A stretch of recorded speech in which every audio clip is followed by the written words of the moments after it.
welcome back to our another Fireside chat for the Harvard College Project for Asian and International Relations. My name is Brandy Huang, and I'm the moderator today. Today, it's a great pleasure to introduce our speaker today. Her name is Safeena Husain. So now, for those who are not familiar with her, allow me to do a brief overview of her introduction. Safeena Husain has been committed to girls' education in India for years, and she also worked with rural and urban communities in South America, Africa, and Asia. When she was based in San Francisco, she was the chef of executive director for Child Family Health International and the board chair of the International Development Exchange. She was raised in New Delhi, studied at the London School of Economics and Political Science. In 2011, she was elected one of the Asia 2021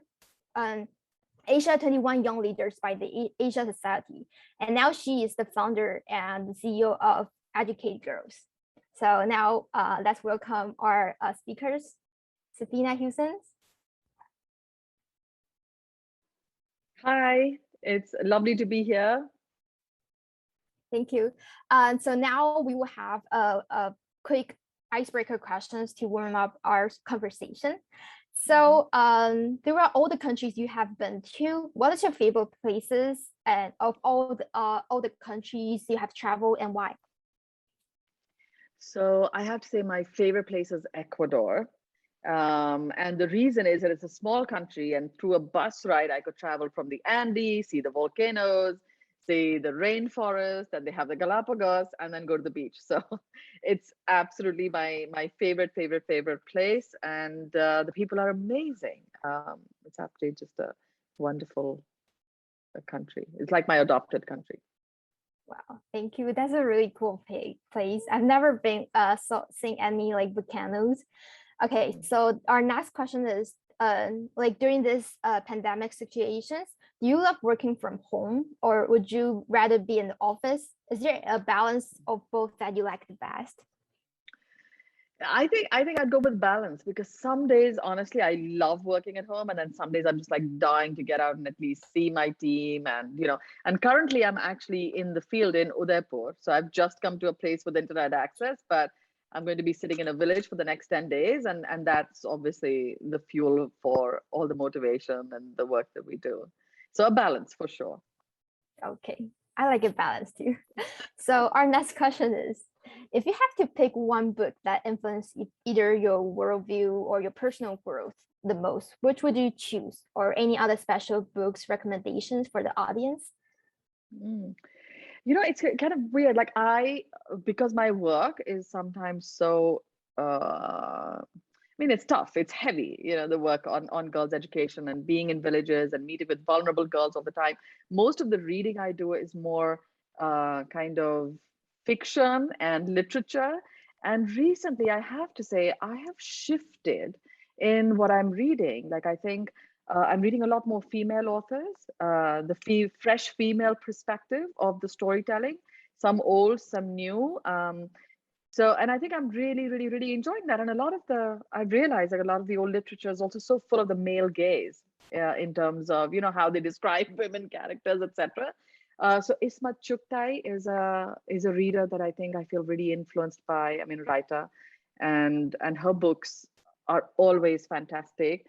There's also a new book that I just read called 55 Pillars and Red Walls. It's translated by one of my friends, by Usha Priyamvada, and Daisy Rockwell has translated it. And I would highly recommend it. And I think it's a very gentle but great pieces of feminist writing. Wow, thank you. I will go and take a look at it. Okay. And our next question is, so what's the best pieces of advice you've ever been given? Gosh, my mom was very kind of like hands off. She wasn't like, like on top of you all the time, but her only advice every single time would be, you can do anything in life. She's like, no rules, you can do anything in life, but don't do it if it makes you feel guilty.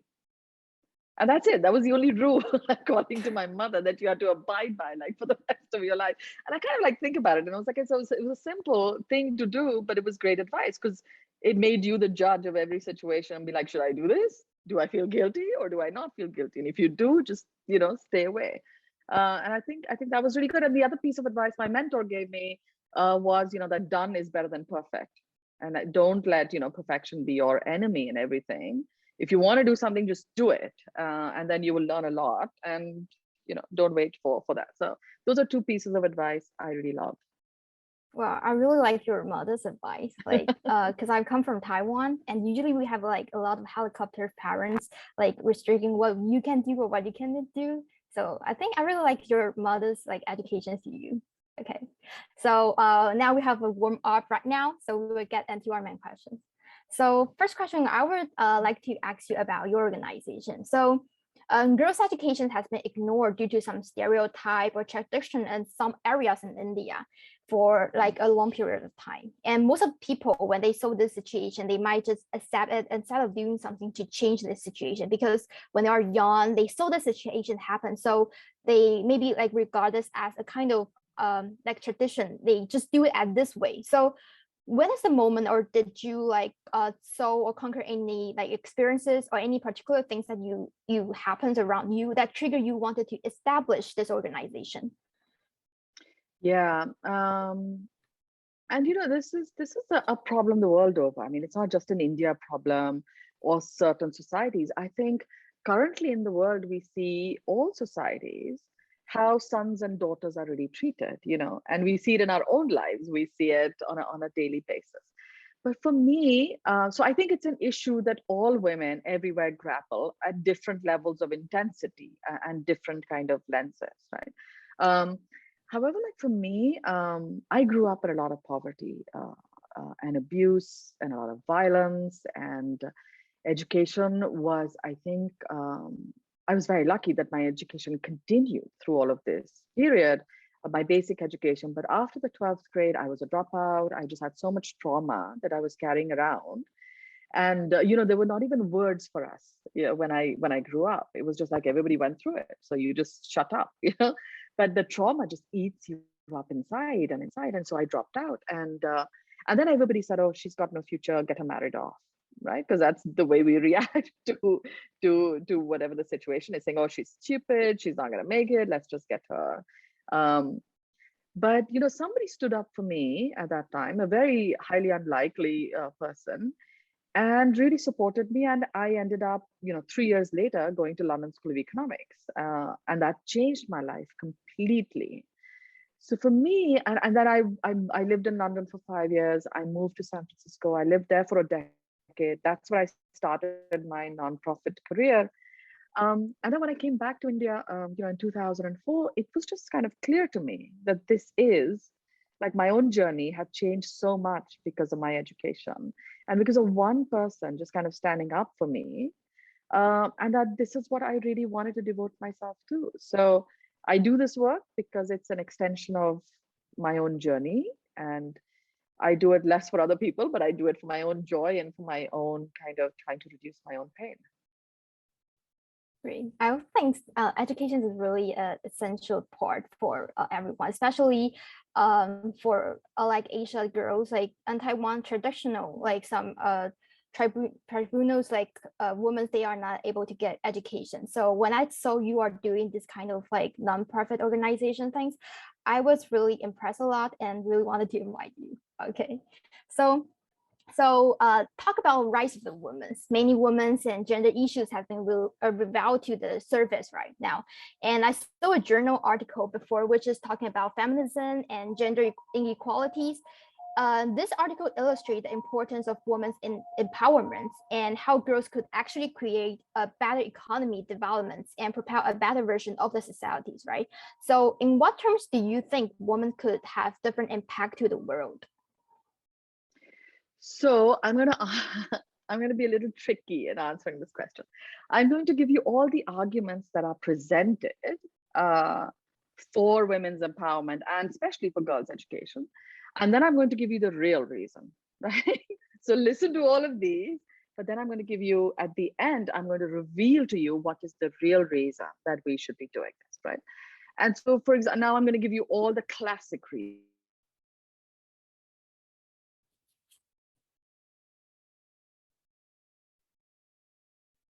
in India, we say it in the villages saying, if you invest in a girl, you will improve 7 generations. If you invest in a boy, you will invest in in just him. The World Bank says that investing in girls' education is probably the best investment a country can make. 9 of the 17 sustainable development goals can actually be improved or solved if girls are educated. Anything, health, employability, income, GDP, you want to fight malnutrition, child marriage, any issue you pick up from the sustainable development goals, and if you educate girls, it's going to impact it in a very, very, very positive way. Now there's all this talk about climate change and how investing in girls' education is actually going to help us save the planet. And the arguments around that are a lot of it. Project Drawdown rated 80 actions to solve global warming, and at number 6 was girls' education. So at number 6, it's rated higher than solar panels and electric cars.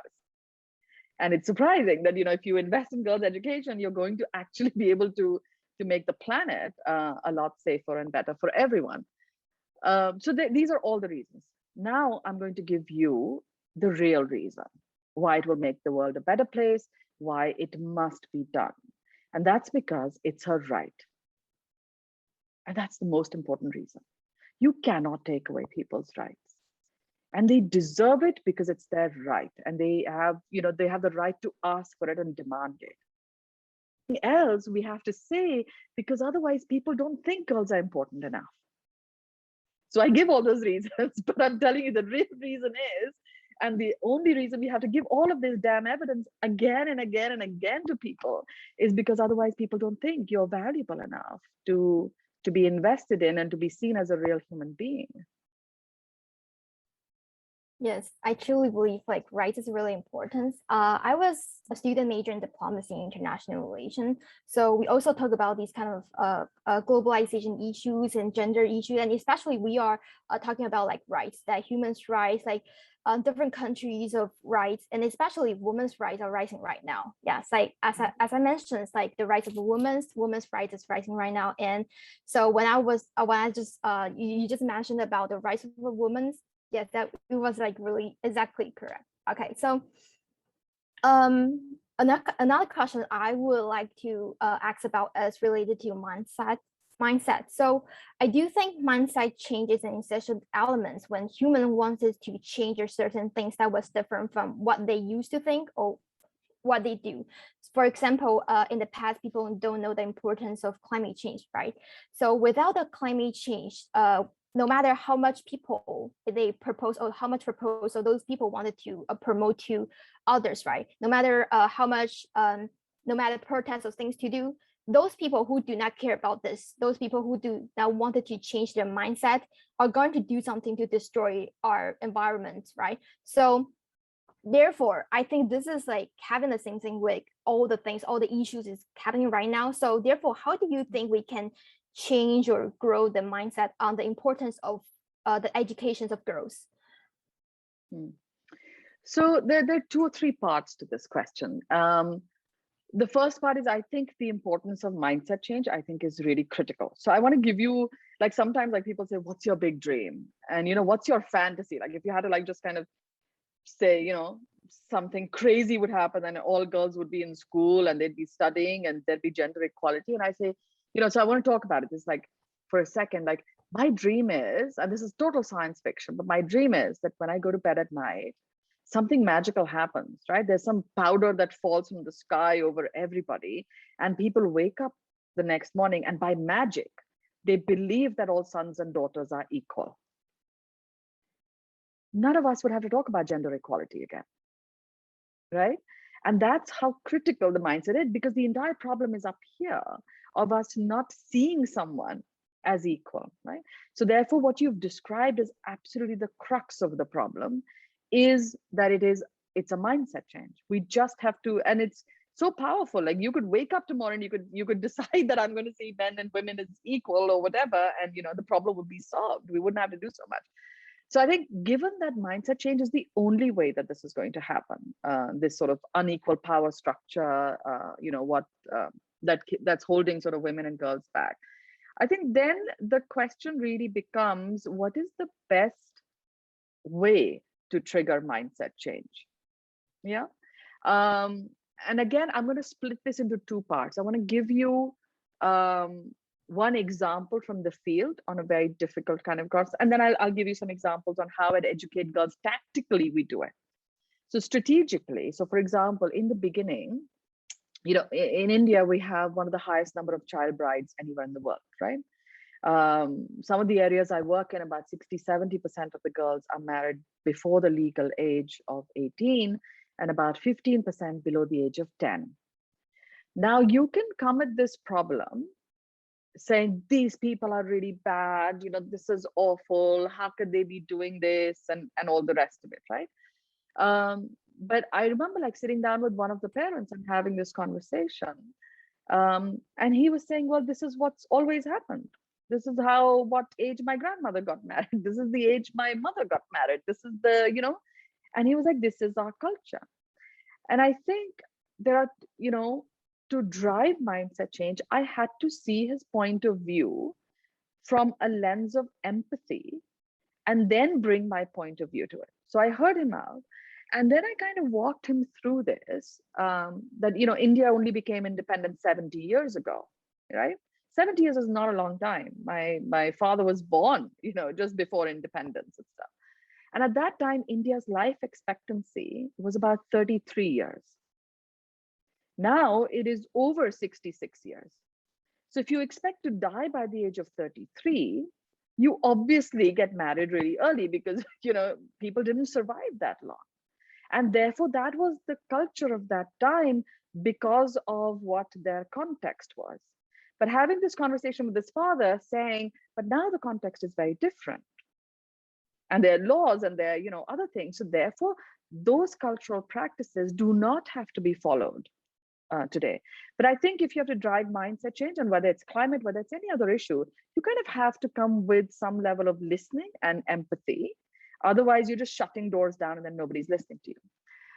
The other thing, and I think at Educate Girls, we've really seen this because we've grown the organization now to working in over 20,000 villages, over 2 million children.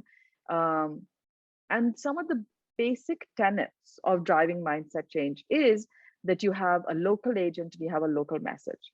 You and I walking into Brandy, into an Indian village and saying, send all your girls to school, that change is not going to happen. So what we do is that we find a local voice, a young educated person from that village to kind of stand up and say, every girl in my village needs to go to school. And that has an enormous amount of power to drive the mindset change. So when it comes down to tactics, it has to be the local agent, it has to be the local message. Otherwise, you're not going to kind of get there. So today, Educate Girls has over 15,000 gender champions who are working in their own villages to drive this mindset change, to make sure, going door to door, talking to individual parents, talking to the girls, and really bringing them back and connecting them into the school system.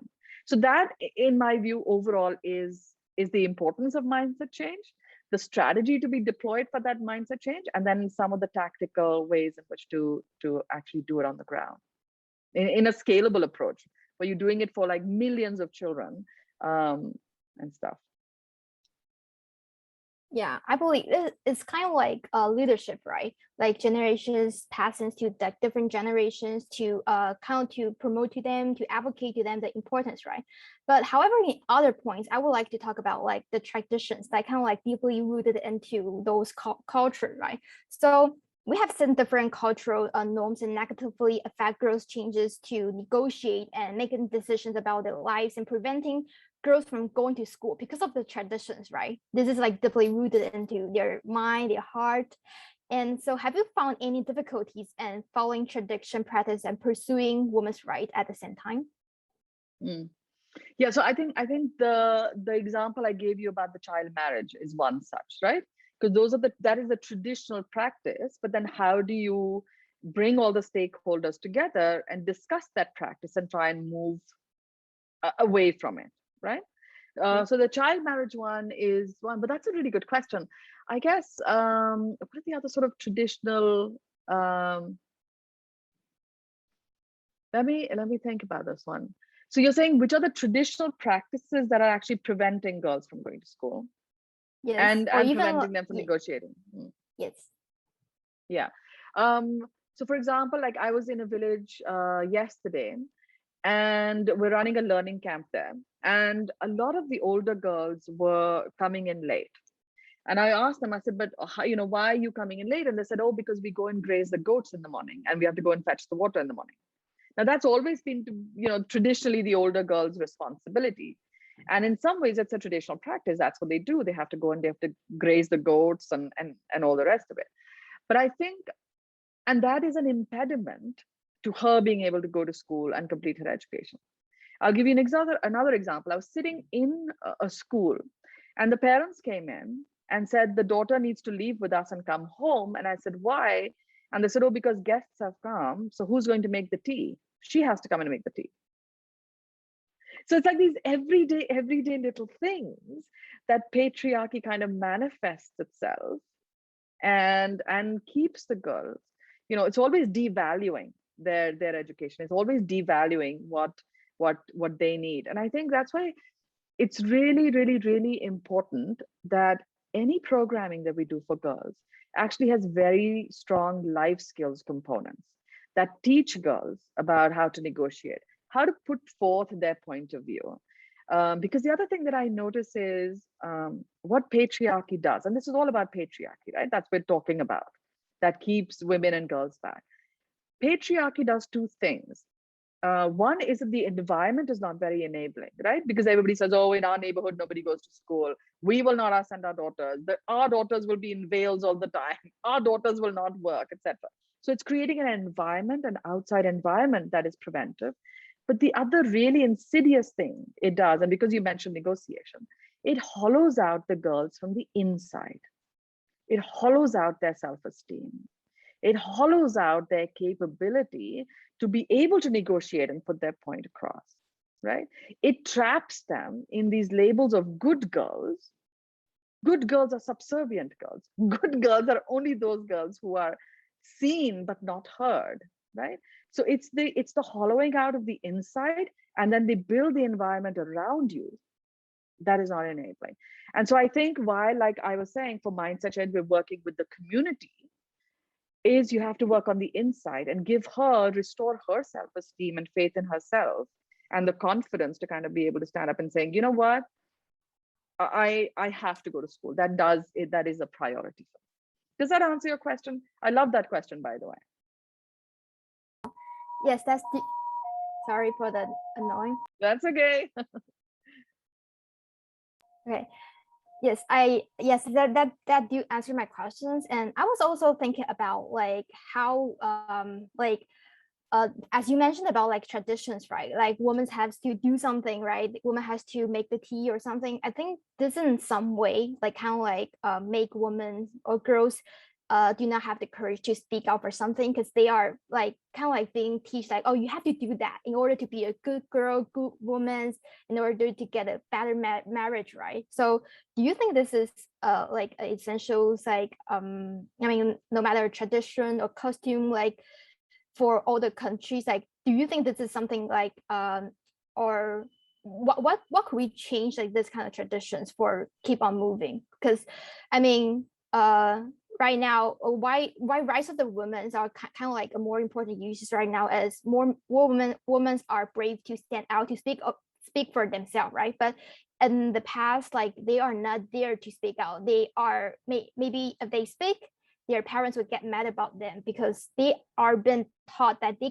couldn't speak too much. They have to do whatever they want, right?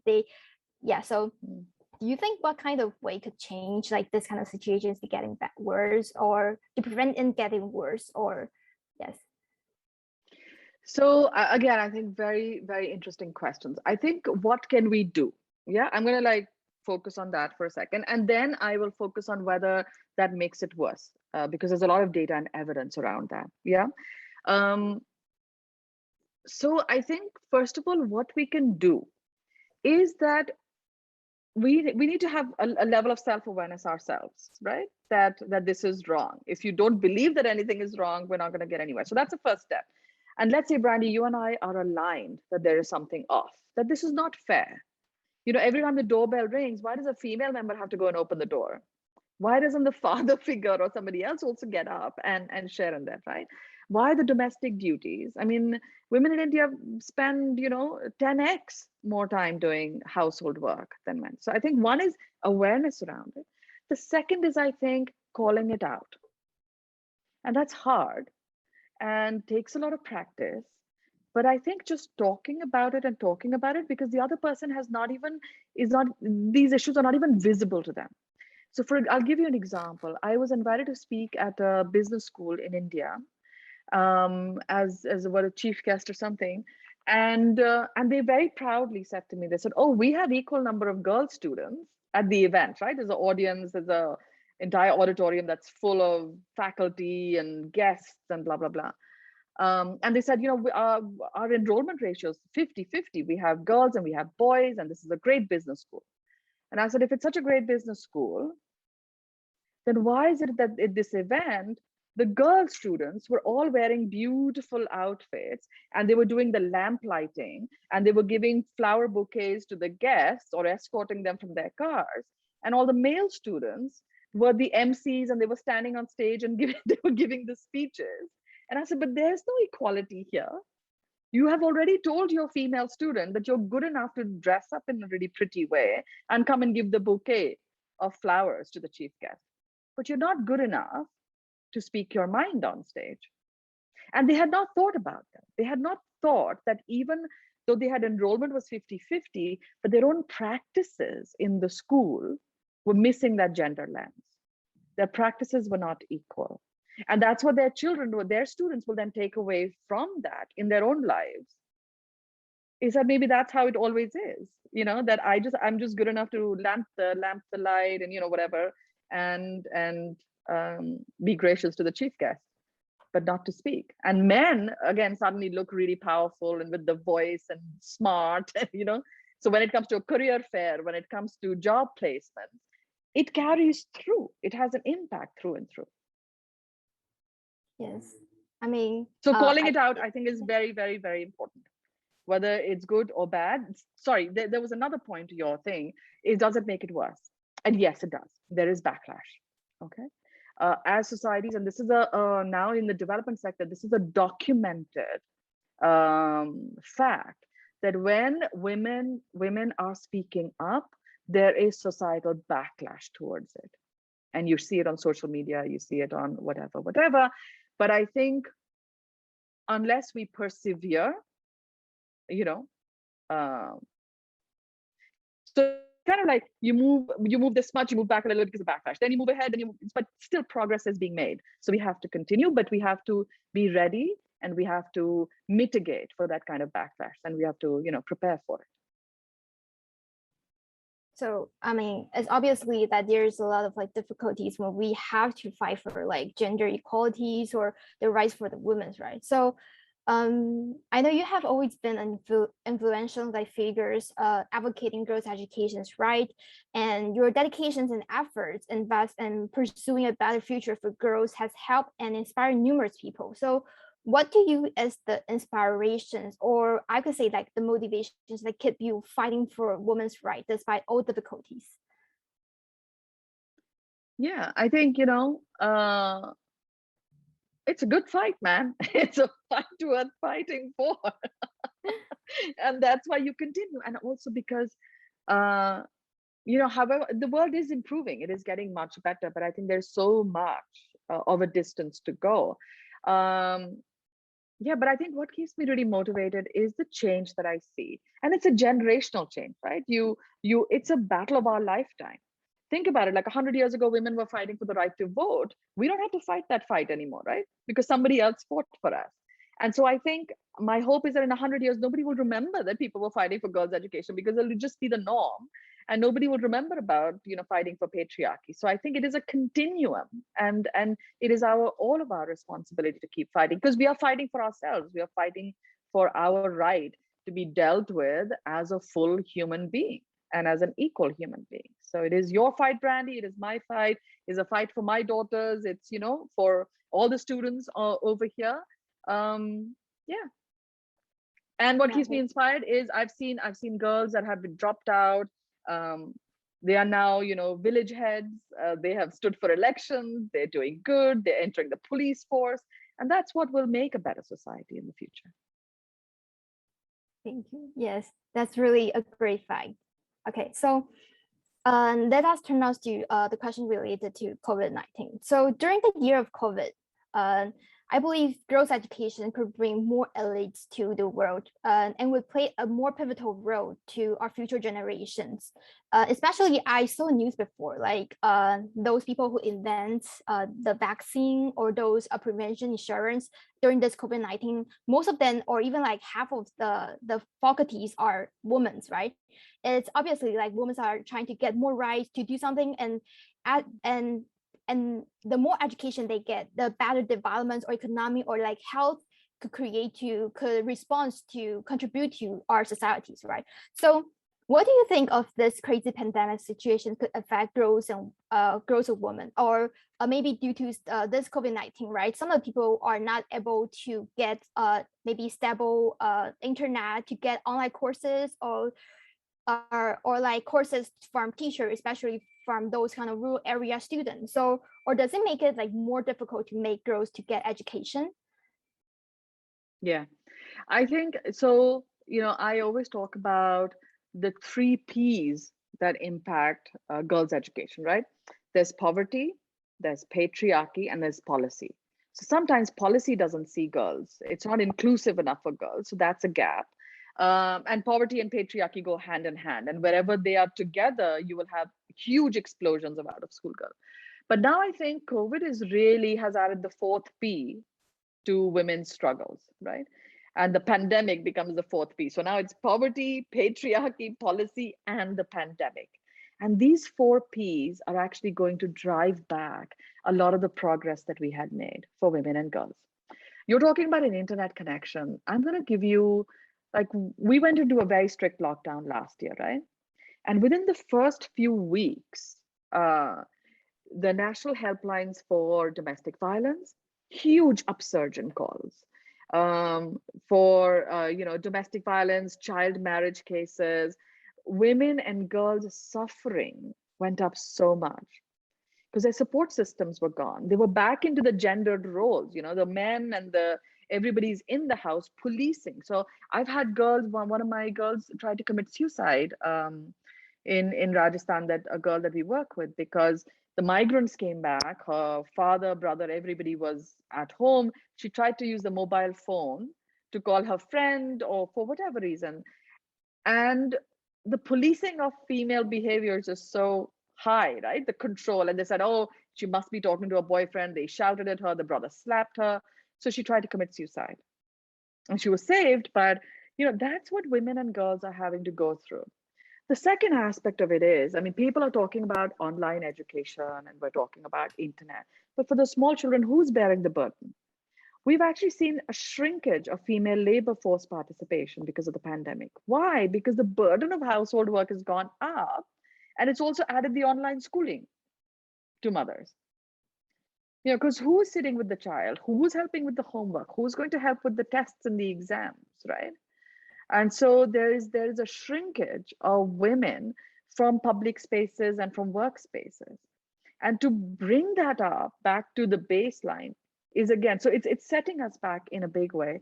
And I worry about that, I think if we're not cognizant of that, and if we're not doing something proactively about that, it's going to really be very, very, very difficult. I think our number of out of school girls, even after Ebola, had tripled. So past pandemics have shown us that more women and girls will get pushed out of education, will get pushed out of the workplaces because of this, and especially the most vulnerable ones. Yes. Okay, so there's another question that I'm really interested in. So after allocating like yourself into education girls, these organizations for years, you must have seen different girls having different stories, backgrounds, or even like values, right?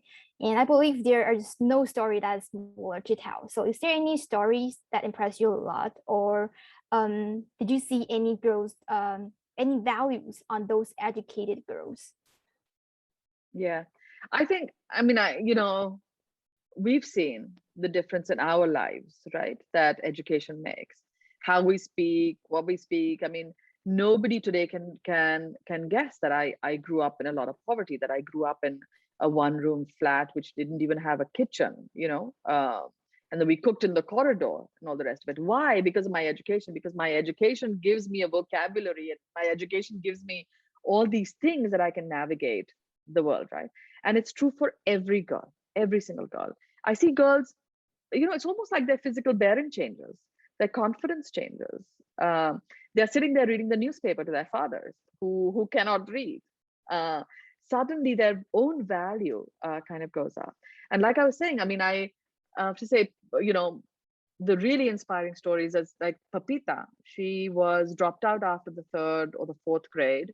Um, and our team at Educate Girls found her, talked to her parents, brought her back into school, and she was able to, with that little bit of support, really be able to complete her education. And today she stood for elections and is actually the village head for like 6 or 7 villages in her area. And that's just in one generation. And you know that if she got here with just that little leg up, imagine what her children are going to be doing. And I see this again and again and again. And it is terrible. Like, so I just met a girl yesterday, Rekha. Um, Good academic record, very conscientious, just like a quiet but confident child, made it up to the 11th grade. And in the 11th grade, she has a father and 3 brothers. In the 11th grade, her mother fell ill. So what happens? Rekha's attendance becomes irregular, all these things. And she gets nudged out of the school because they're like, well, Rekha, if she does badly in the exam, the school rankings will be affected. And so this is like a life shock, right? And a child's entire educational journey. And she's made it all the way to the 11th grade, and she lives in a tiny tribal village. And it's just like her future's closed now. And I'm seeing this, like she is now teaching, and I spent the day with her yesterday. She was teaching 35 small children in her village because they haven't been to school in 15 months. But she has so much capacity to give back to others, even though patriarchy and poverty has ended her education. So now we're trying to get her into open school and get her to finish her 12th grade exam through that, etc. But I think there's such life shocks that women and girls have to navigate around. And I think society and governments and systems really have to be cognizant of how many things are against her. That she needs, we have to provide her that extra support and cushion, because when you do, it's so inspiring to see Rekha saying, even though what she's gone through, and here she is teaching 30 other kids in her village, and she's giving back even at that young age. Yes, she's given back what you give it to her, right? Like generation passing to generation, and this is like really an impressive story and inspiring story. She not only received the education love from you, but also she passes it to other students, right? So now, thank you. Now we will pass on to another sections for Q&A section. So here's the questions which a lot of people is asking. So what is your opinion of women's violations happen in Afghanistan right now? And how can the situations of women be improved under the new Taliban government? Sorry, I Taliban didn't completely. Oh, you're saying what's happening in Afghanistan? Yeah, the violations that are happening right now. Mm-hmm. Yeah. I think it's very, very, very distressing to see what is happening. And I think, Afghan women had made such strides in the last few years, etc. And I think they're going to be set back in a really big way. And my heart goes out. My heart absolutely goes out to the fear that they must be feeling, the access and the opportunities that are now getting cut off for them. Yeah, I mean, I think we all have to kind of raise our voices for them and advocate for them, so that the world doesn't just like see it as collateral damage and move on. Okay, great. Our next question is, a lot of times people use religion as an excuse to treat our women badly. How do you think we can make them understand that women have the same right as men? Yeah. So I think the fight for women's rights and for women's equality is all of our fights. And I think the way we're doing it, by advocating, by raising awareness, by pulling up certain things when a policy is against women, or this thing. But I'm not completely sure. Are you saying that what is the connection with religion? You're saying that when societies are more traditional and more religious, Yes, they hold back women. yes, Yeah. Um, yes, I would say definitely people use religion as well in a big way to establish patriarchal norms, right? And to validate their rules, they lean back on religion. But and religious rituals more than religious philosophy. Now, all religions have underlying philosophy of love your neighbor and whatever, but that's not what they use. They will use other pieces, saying this is my ritual in my religion that does not allow women to do this, that, or the other. And it is interpretation. And I think we have to kind of fight against that. And we kind of have to talk back against that, because people are using religion to kind of hold women back. And that's, I don't think should be acceptable to us. And it is kind of, because there are lots of religious rules for men as well, but you don't see a huge thing saying, well, religion says this, so he must do it and he must not walk out without, with showing his ankles or whatever else and stuff. But they get policed a lot more for women. yes. And I think Usually, I think it's really, a great yeah, question, and I think we have to constantly challenge that. yes. Religion really usually like restrict people's like rights or something. Okay. Another question is, she's a feminism, and she's asking, she say, I try to make a safe place for all the girls, women, and help them to get the better education they deserve. But the COVID-19 crisis made this very challenging. How do you suggest we do our part in helping girls, children to get education in this tough time? Yeah, really good question. And we've been struggling with this as well, a lot, because we were working in 20,000 villages, and with the lockdown now, suddenly we can't actually access our girls. So we've done a couple of things. So, for example, we sat back and we said, what's going to happen for that girl child? Let's keep the girl child at the center of this. And we realized that even in normal times, our women and girls eat last in the house. Right? If I don't know how it is in Southeast Asia, but for us, women cooks, then they serve, then da, da, da, and right at the end, the woman and the daughters will eat. And so we were like, if because of the lockdown, people are losing their livelihood, if they're getting poorer, if they have more economic stress, then imagine who is going to go hungriest. It's going to be our girl child. And so we looked at a lot of data and tech, and we mapped all of our villages to see where will the economic distress be critical, where we also had very large numbers of out of school girls.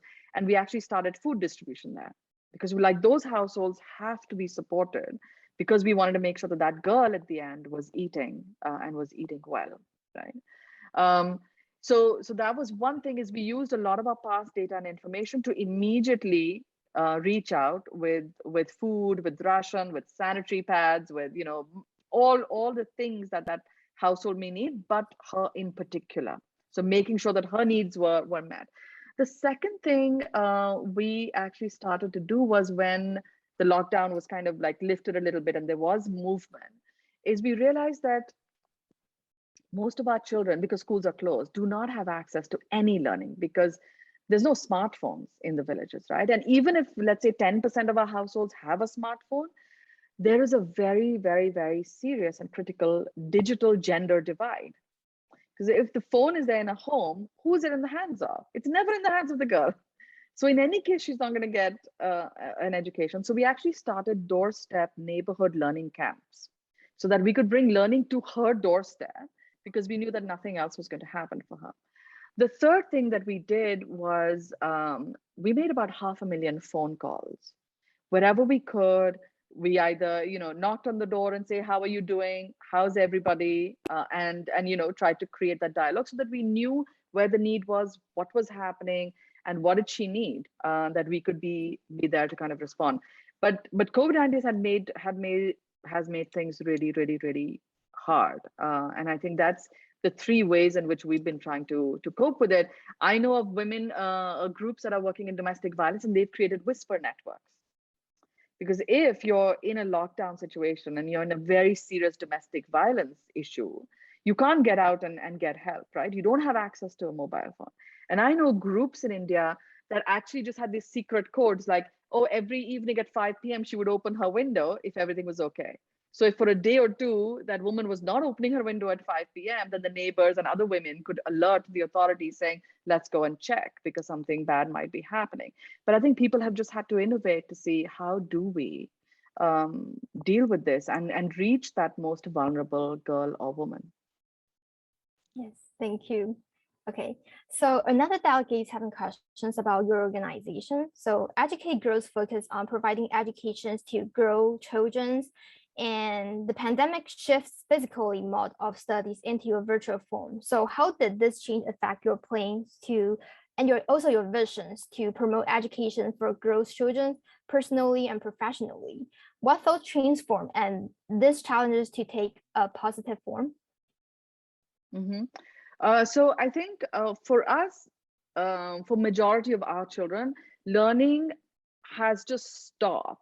It hasn't moved virtual, like I said, because they don't have access to any devices or internet, right? Because we work in some of the poorest villages in the country. So for us, it has kind of moved to doorstep learning. And last year, the organization ran learning camps for over 250,000 children. About 250,000 children, we delivered face-to-face learning, but small group learning so that we could bring the girls in and teach. So that was one part. What was the second part of the question? Is what is our vision? Yeah. Yes. So I think, yeah, the vision for us, and obviously COVID-19 will make it harder, but we use a lot of data and technology. We use predictive analytics that we can predict where the highest numbers of out-of-school girls are.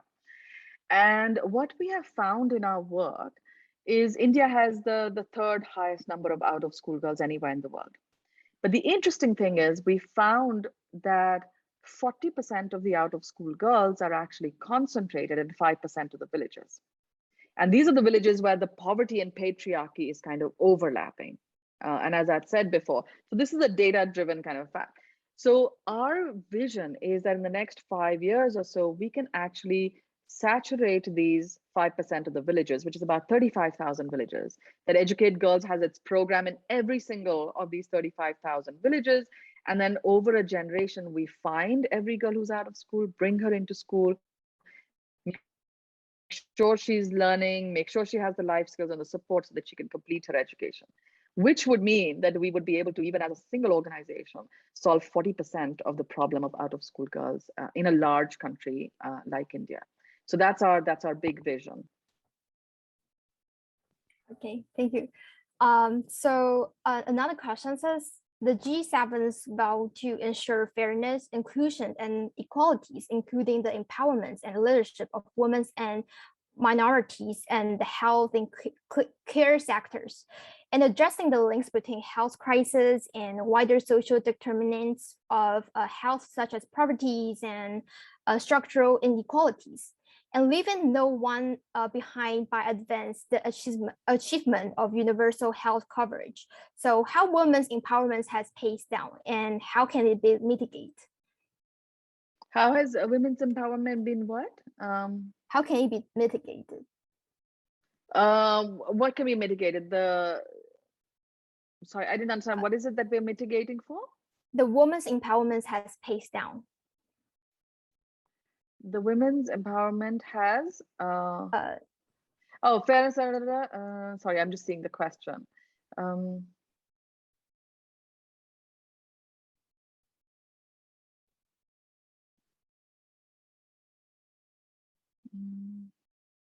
Can you repeat it again? Yeah. So, and addressing the links between health, wider social determinants of health, leaving no one behind. However, women empowerment has paced down. I'm not sure what I understand by what is paced down. Uh, and what is the catalyst and how can it be mitigated? I'm sorry, I don't understand what is the question here. Is it that the health has been given priority and women's empowerment has not, and how can we mitigate for it? Yeah, I think that's exactly Yeah, makes sense. Yes. yeah. So I think, yeah, so I wouldn't look at it that way. Like for me, what's really important is that they're talking about inclusion and equity. And I think as long as you bake inclusion into whatever you're doing, whether it's health, whether it's poverty, whether it's employment, whether it's whatever, the minute you have inclusion and equity lens on it, I think it will aid women's empowerment. And that's the kind of the way I see it. And I think what is also the way to mitigate for something like this is to bring about convergence. And I think the pandemic is also showing us that these are not independent silos, right? I see girls who are sitting in a fifth grade, but they're barely able to sit because they're so malnourished, right? So even for her to complete education, nutrition or health is also a really important component. We know that girls, adolescent girls, drop out of school because they don't have any access to pads and sanitary, napkins and those facilities, etc. Right. So I think the convergence of any of these issues, health, education, etc., will all aid empowerment of women. But I think that inclusion and equity lens, if the G7 can bring to it in a real authentic way, I think it will still aid and improve women's situation. Okay, hope that gives Safeena answer your question. So we're moving on to like other questions on Hopin, which is another platform. So rural areas might have limited education infrastructure, and these girls might not have the education foundation. So how do you actually break down years of education system and provide the right education guideline to them? Yeah, it's a good question. You're right. And actually, now we're finding not just girls, but all the kids that we're seeing in the villages, especially the ones in, let's say, primary school, etc., they're kind of all back down to the same baseline, right? The learning regression that has happened for all rural kids, most of them have forgotten what they had learned. And we're seeing this like in a very concrete way. Yesterday, we were with kids and maybe like they know the numbers now. They're also kind of shaky, maybe 1 to 10 they know, but they don't know kind of beyond. And so in some ways it's almost an opportunity to be able to bring even all the out of school children and start everybody together back onto the learning journey. But the way we do it is we really focus on foundational literacy and numeracy. So you're kind of really starting at the baseline. The other thing that our teams do really well is that in the academic content, they weave in all the life skills stories, right? So that, so you don't have it as a separate program, but in one camp, you're actually doing it in a very holistic way. It's academic, but it's also socio-emotional learning. It's also the life skills, and bringing a very creative play way, sort of a way to actually deliver all of it. And I think that helps to engage the kids who are already in school, but also the out of school girls, and be able to kind of bring them all together. Okay. I hope that answers it. Yes. Okay, another question is, what is your opinion about privileged women and girls who have access to complete education? However, there are many social factors impacting their continuations of vocations, and they end up not working doing domestic duties. So you're saying, what is my view of privileged women and their struggles? Yes, at first they have the privilege to access the educations, but then they due to some maybe some social factors or others, they have to end up their studies and doing some domestic things. Yeah, no, that's what I was saying. I think the inequality of gender impacts us all. Like seriously, it impacts me as well as a social entrepreneur. When I go out of my nonprofit and there's data to support it, male heads of nonprofits raise more money than female heads. Right? So it is like whatever you might be doing. So whatever your privilege might be, whatever seat you're sitting in, there is still a level of inequality. I mean, even if we see in the US when they talk about the wage disparity, or so some places it might be very stark and some places not as stark, but still as insidious. So I think our privilege is only relative, right? But I think all of us struggle for some level of equality in our own spaces, and I think those struggles are just as valid as those struggles of really vulnerable children. So, and we should validate that, because what I guess even privileged women's struggles, if they are fighting against those, they're creating room for more equality in the future. And so we have to support the entire spectrum of it, right? Because if, let's say, you went to Harvard and you're still getting married, and that, by the way, there's data, right, of even a Harvard study of female graduates from Harvard, and how many of them actually go forward versus how many of them, their careers get stalled because of domestic duties, childbearing, et cetera, et cetera. But if ex-Harvard students talk about their struggle despite their privilege, it paves the way for inclusion and equity all the way downstream. So I would say we need to support it, like, in a big way, and validate that struggle. Thank you. Okay, now comes to our last question. So person is asking, how can we train ourselves in empathy to reconcile the tensions of culture with human rights? How do we train ourselves in empathy to reconcile the tensions of culture with human rights? Yeah. I think it's really important. I think without empathy, we're just getting more separated and more polarized.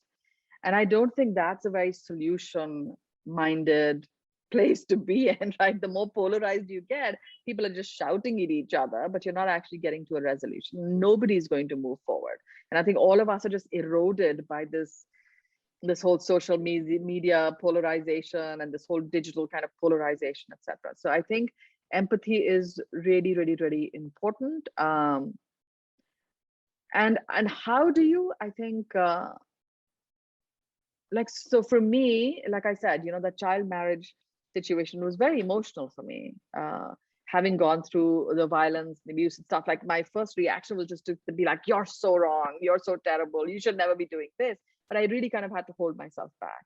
And I think so the only piece of advice that I would give that has worked for me is, when I am in that kind of a situation where I fear that I might not act very empathetically, I remember this piece of advice I got, which is, don't react, respond. So hold yourself back, then go back and think about it, and then kind of come and respond to it with a lot more humanity for everybody. And if you just do this one little step, saying, I'm so pissed off with that social media post, I'm just going to tell them, like, right now, just don't react, just hold off, think about it, frame it in a way that you think will bring the other person to the table, and then respond. So that would be my only advice in terms of how you build an empathetic outlook in your day-to-day kind of struggles. Okay, thank you, Safeena Husain, for sharing your perspective on girls' education, and also sharing how you tackle with those girls' education problems, especially during this COVID-19 situation. And thank you again so much for joining us for this Fireside Chat sections. And we really appreciate you for spending some time with us to speak with us. And thank you everyone for joining. Thank you all the delegates for joining our sections, and hope you have the next sessions in the following Fireside Chat. Thank you. Bye. Thank everyone. you. Thank you so much. Bye.